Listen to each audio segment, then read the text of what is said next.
La Escuela de Capacitación Judicial del Consejo Nacional de la Judicatura les da la más cordial bienvenida a esta primera unidad del curso masivo en línea Generalidades del Derecho Civil y Mercantil. Soy Óscar Ernesto Andrade Montoya y es un placer compartir con ustedes esta primera unidad en la que estaremos analizando 4 temas fundamentales del derecho civil.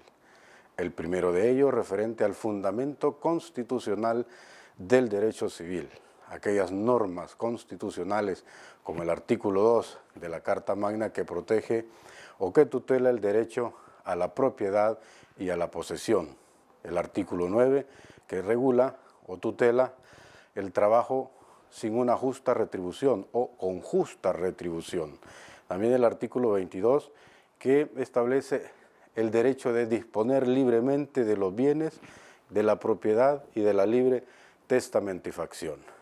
El artículo 23, que establece, siempre de la Constitución, que establece la libertad de contratar. Y también el derecho que ninguna persona que tenga la libre administración de sus bienes pueda ser privado de ese derecho a terminar sus asuntos civiles, sea por transacción o por arbitramiento. El segundo tema, referente a los principios generales del derecho civil. Esos principios o enunciados que, si bien no son parte de una norma o no están expresamente establecidos en una norma, sí son de aplicación práctica a los casos concretos. Estos principios, como por ejemplo el de autonomía de la voluntad, donde las partes libremente deciden qué actos celebrar, el principio de buena fe a la hora de contratar, sin intentar sorprender una parte contratante a la otra, el principio de igualdad a la hora de contratar, el principio de equidad y otros principios que podrán ustedes analizar en el transcurso y los documentos que se anexan en esta unidad. Un tercer tema, el derecho de las personas, específicamente los atributos de la persona, de las personas naturales y de las personas jurídicas. De las personas naturales, la capacidad de goce y la capacidad de ejercicio, la nacionalidad, el nombre, el domicilio, el estado familiar, que lo encontramos en el Código Civil, salvo el estado familiar que lo encontramos en el Código de Familia. Los atributos también de las personas jurídicas, como la capacidad, el nombre o denominación, la nacionalidad, el domicilio y el patrimonio.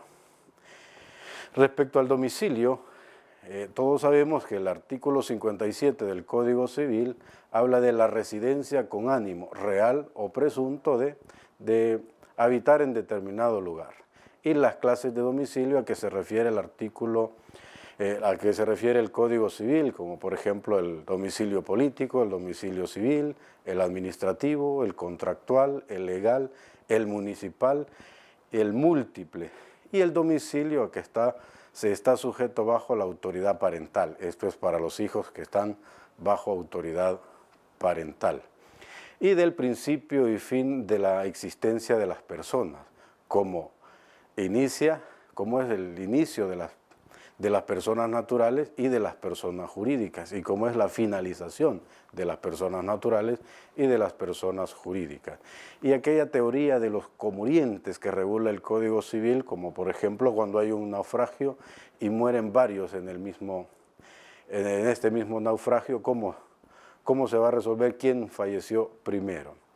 Y la extinción de las personas, esa puede ser por muerte real o por muerte presunta. La muerte presunta es cuando, todos sabemos, cuando se desconoce el paradero de una persona, hay ausencia por desaparecimiento y se carece de noticias de esa persona.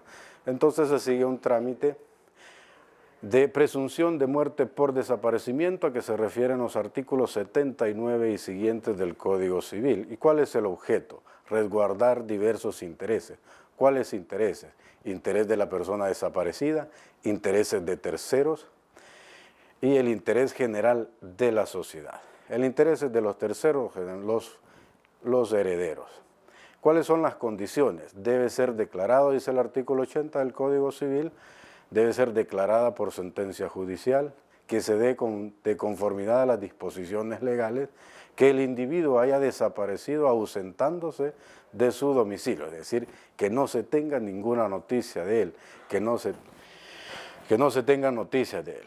Las personas jurídicas, el Código Civil lo regula entre corporaciones y fundaciones de utilidad pública y asociaciones de interés particular. ¿Cuáles son los requisitos básicos de existencia de las personas jurídicas?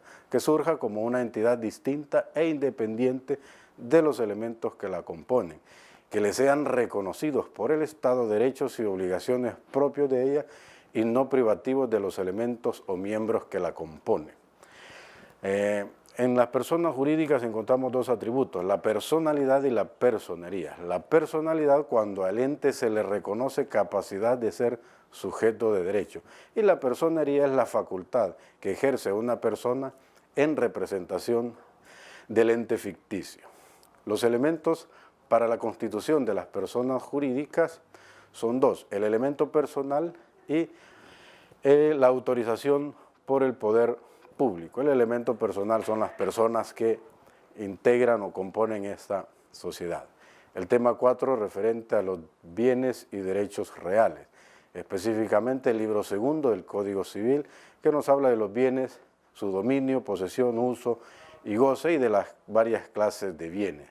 Y los bienes son todas las cosas que son o pueden ser objeto de apropiación.